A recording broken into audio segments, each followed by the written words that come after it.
Hello friends, મારું નામ doctor પાર્થિક ડટાણિયા છે. હું સિલ્વર ટચ હોસ્પિટલ રાણીપ ખાતે જનરલ સર્જન તરીકે સેવા આપું છું.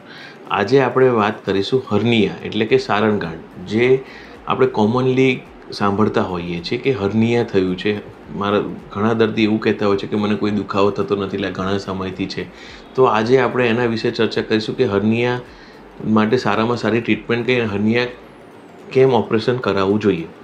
હર્નિયા જનરલી કોઈ બી ઉંમરના દર્દીને થઈ શકે છે. નાના બાળકોથી માંડીને ઉંમરલાયક 80થી 90 વર્ષના દાદાઓ સુધી કોઈ બી ઉંમરમાં હર્નિયા થઈ શકે છે.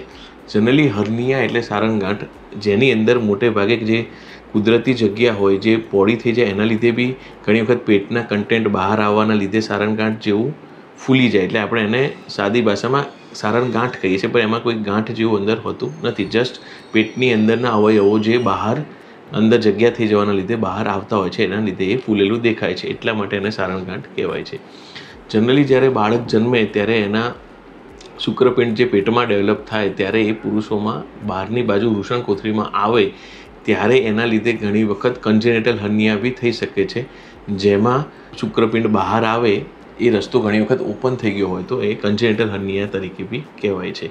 ઉંમરલાયક પુરુષોમાં કે ઘણી વખત જે મજદૂરી કરતા હોય છે, એકદમ લેબરમાં હાર્ડવર્ક કરતા હોય છે, એ લોકોને બંને બાજુ એકસાથે ડાયરેક્ટ હર્નિયા ટાઈપનો હર્નિયા બી થઈ શકે છે, કે જેમાં જે કુદરતી જગ્યાની બાજુનો સ્નાયુ હોય છે એમાં જનરલી વીકનેસના લીધે એ સ્નાયુમાં જગ્યા થઈ જાય છે, જેના લીધે અંદરના અવયવો બહાર આવે છે અને સારણગાંઠ કરે છે.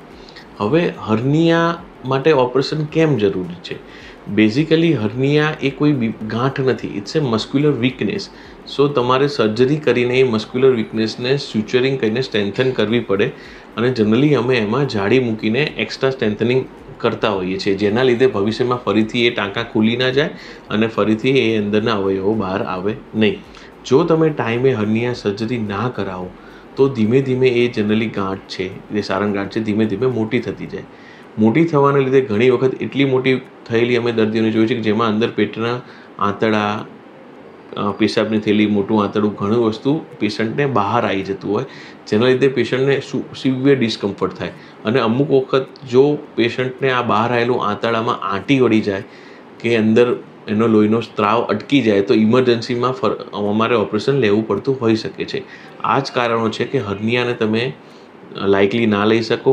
જનરલી હર્નિયા સ્ટાર્ટિંગના ફેઝમાં માઇલ્ડ પેઇનફુલ હોય, પછી સ્ટાર્ટિંગમાં થોડુંક એની ડિફેક્ટ પોળી થાય પછી પેઇનફુલ નથી હોતું, એટલે ઘણા દર્દીઓ એને નિગ્લેક્ટ કરે છે, જેના લીધે કોઈક વખત એવા દર્દીઓ બી પ્રેઝન્ટ થાય છે અમારી પાસે જે એકદમ લાર્જ હર્નિયા સાથે પ્રેઝન્ટ થાય છે અને પછી એની કોમ્પ્લિકેશનમાં પેશન્ટ હેરાન થાય છે.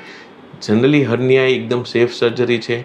અત્યારના ટાઈમમાં બંને રીતે હર્નિયા સર્જરી થાય છે, એક ઓપન મેથડ અને એક દૂરબીનથી, લેપ્રોસ્કોપીથી. બંનેના બહુ સારા રિઝલ્ટ છે. ઇવન એડવાન્સમાં લેપ્રોસ્કોપીમાં પેશન્ટને ઝડપી રિકવરી, ફક્ત 3થી 4 નાના પેટ ઉપર નાના ચીરા મૂકવામાં આવે છે અને એમાં જ પેટની અંદરથી જ જાળી મૂકી દેવામાં આવે છે. એના લીધે પેશન્ટને ખૂબ જ ઝડપી રિકવરી મળે છે. સો પ્લીઝ ફ્રેન્ડ્સ, હર્નિયાને તમે નિગ્લેક્ટ ના કરો. તમને કોઈ બી ક્વેરી હોય, કોઈ બી તમને વિચાર આવે તો ડૉક્ટર પાસે નિદાન કરાવો. અહીં અમે તમારી કોઈ પણ મૂંઝવણનું અમે સમાધાન કરીશું અને તમને કોઈ બી વસ્તુ કઈ રીતે થાય, શું જાણવું છે, એના માટે અમે તમને સંપૂર્ણ મદદ કરીશું. Thank you.